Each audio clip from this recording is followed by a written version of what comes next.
Howdy everybody, how y'all doing? Well, I said I wasn't gonna do this because, well, I haven't done any of out of theater reviews since I started the channel, because I actually haven't been to a movie theater since Free Guy came out a few years ago. So apparently, Ryan Reynolds gets me to actually go to the movie theater, right? And maybe a star-studding cast as well.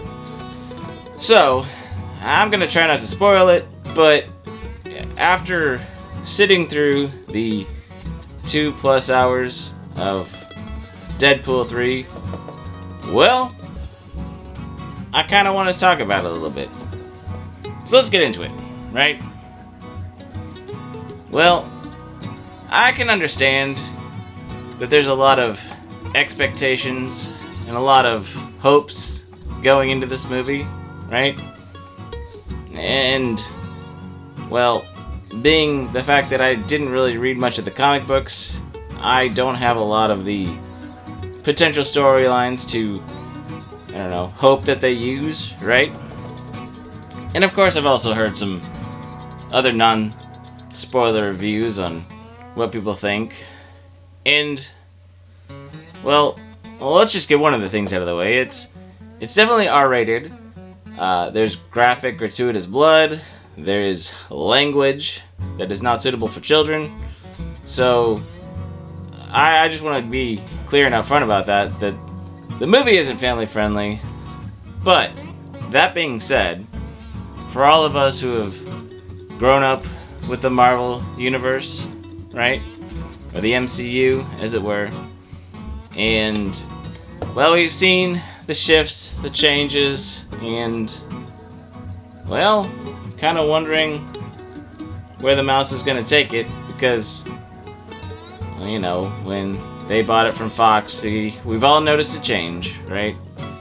And I'm not going to go into that so much, but because, well, I would have to say that this movie here is definitely a love letter to the MCU, to what Fox created, and it's also written in a way that only Wade Wilson and or Ryan Reynolds, I believe, could write. You know, I don't think, even with all the talk and even tongue-in-cheek of, you know, the movie had to be scripted, I don't think this could have been written by an AI or delivered by anybody else but the cast that they had, right? And let me tell you, with the Merc with a Mouth and his reputation for breaking the fourth wall, which I have a lot of respect for, right? And I enjoy that sort of humor. And also giving, let's say, Wolverine or Hugh Jackman enough speaking parts to break up the narration that some people have said has been an issue with, you know, Ryan Reynolds being the narrator and the star of a movie. And I can understand that criticism. Well, I think that if, like I said, mostly spoiler free, and I think in the previews it talks about finding a Wolverine from a different universe to save his universe or something like that. So when the TVA is involved, well, let's just say we got a little tongue-in-cheek and a little what if in a way that only Wade Wilson could show us. Yeah.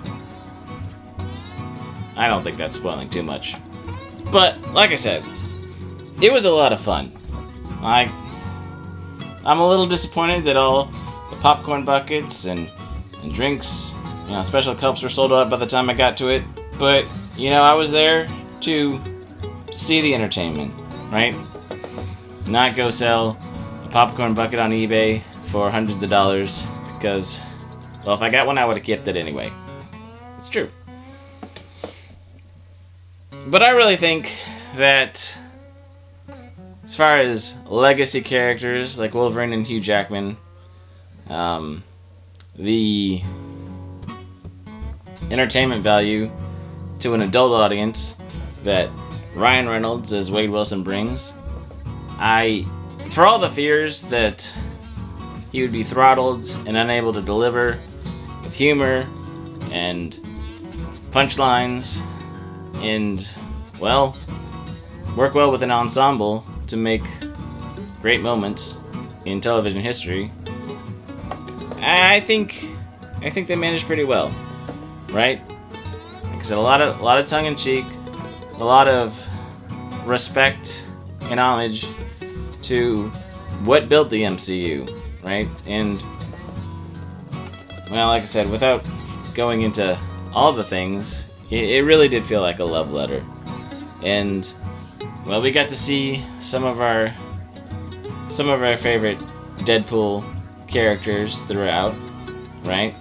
And we get to see, well, the team up of a lifetime, you know, between Deadpool and Wolverine, which, let's face it, we got a lot of fan service by the way of two grumpy, regenerative beings that, well, if they don't get along, you can just imagine what can happen. But we got to see that played out in the big screen, kind of with the same joy and excitement that, well, when the early 90s to 2000s came out, when we started getting the superhero movies that we always envisioned, we finally had the technology to match, right? And I believe it's safe to say that this movie was a callback to so many of those moments and so many of those, well, just I don't know. I don't want to say feelings, but a lot of those just fun moments. Yeah. Definitely callbacks, as Deadpool is known for. Like I said, without spoiling it, I would say it's a really fun movie. And I know there's some of you out there that were disappointed because it wasn't what you thought it would be. And I can understand that, like I said.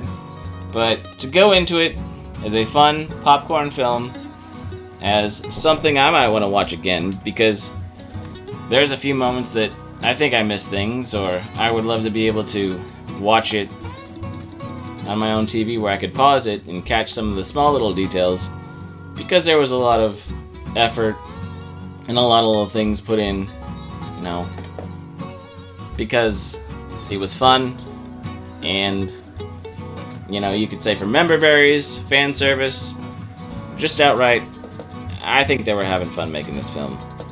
But that is my 2 cents on the matter.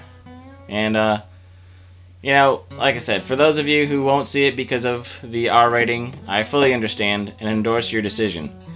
And for those of you out there that, well, want to watch something that's a little bit more, I don't know, gory, violent, and vulgar once in a while, and you can handle that, well, I'd say check it out. If you like the superhero movies and you want to remember the good times. So, with that being said, that's about all I got for today. So, let me know what you think down in the comments. Like, share, subscribe if you want to, and we'll see you next time. Bye!